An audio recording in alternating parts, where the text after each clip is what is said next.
Salut! Ala Odersey, c'est l'auteur du dessin animé Water Source avec Willy Grunch, qui a plus de 62 millions de vues sur Facebook. C'est l'auteur des Rendez-vous dans la forêt, 3 livres autobiographiques qui ont touché et bouleversé plein de gens. Ala Odersey, c'est aussi un humoriste, et c'est le guitariste du groupe rock Sarsal. Mais c'est avant tout comme auteur de BD qu'il est connu. Il dessine depuis plus de 20 ans en auto-édition. Sa première BD a été vendue à 65 000 exemplaires. Il a déjà gagné plusieurs prix pour ses œuvres, que ce soit en France ou aux États-Unis. Et c'est aussi l'auteur de la BD Asvaltia, c'est pour ça qu'on est là. C'est une saga de style fantastique qui tient sur plusieurs tomes. Dans le tome 1, on y voit Marcel dans sa voiture qui avance avec difficulté sur le chemin de la vie. En effet, il tire des fardeaux pénibles et parfois il a l'impression d'être seul au monde. Mais si vous êtes le lecteur de cette histoire, vous aurez le privilège d'avoir un autre point de vue sur les circonstances de sa vie. Car quelqu'un veille sur lui sans même qu'il s'en rende compte. Même si on le sait pas, il y a quelqu'un là-haut qui tient à nous. Dans ce tome, le créateur décide de faire un pas de plus pour approcher Marcel. Il prend apparence humaine sous la forme de Jace, devient son pote et vit les péripéties de sa vie avec lui. Sauf que Marcel ne sait pas encore s'il peut lui faire confiance et donc il ne sait pas encore s'il peut lui déballer son cœur.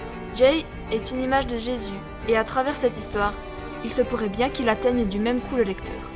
C'est une belle histoire, mais seulement voilà, ce livre n'existe encore pas.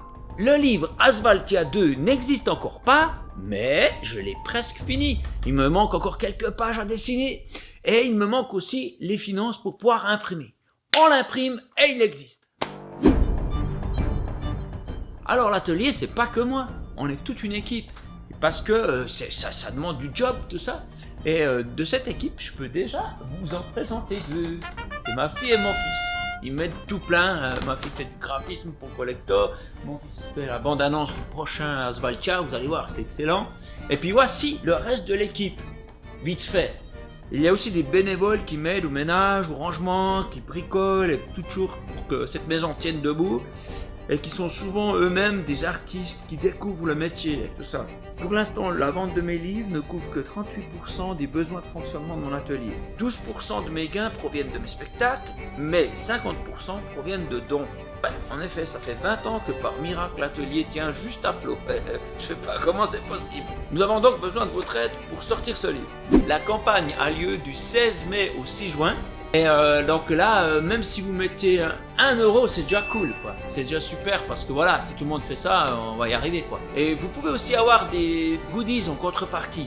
Il y a des trucs sympas, comme vous pouvez voir. Et surtout, il y a le collector qui est carrément badass. C'est un truc de ouf. À partir du 25 avril, tous les jeudis à 19h, on a rendez-vous.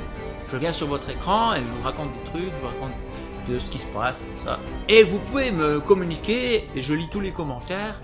Et puis si vous avez des idées, ou vous avez des suggestions, ou des témoignages, des gags, tout ça, ça m'intéresse. Voilà.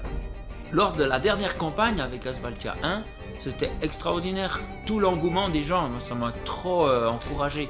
Il y a par exemple quelqu'un qui fait du chocolat qui a proposé de faire un chocolat Asvaltia. Et il y a eu un chocolat Asvaltia, c'est cool. Et puis il y avait des textes d'encouragement dessus. Il y a des jeunes qui ont organisé un tournoi de volley, puis qui ont vendu des flammes-cuches, tu sais, c'est un truc alsacien. Et puis ils ont donné l'argent pour soutenir. Et tous ces trucs, c'est des démarches extraordinaires. Ça me fait penser, c'est vraiment ce que j'aimerais, que cette BD, c'est pas juste la mienne, c'est pas juste mon projet, mais c'est aussi vous. Vous pouvez aussi venir pendant les lives ici.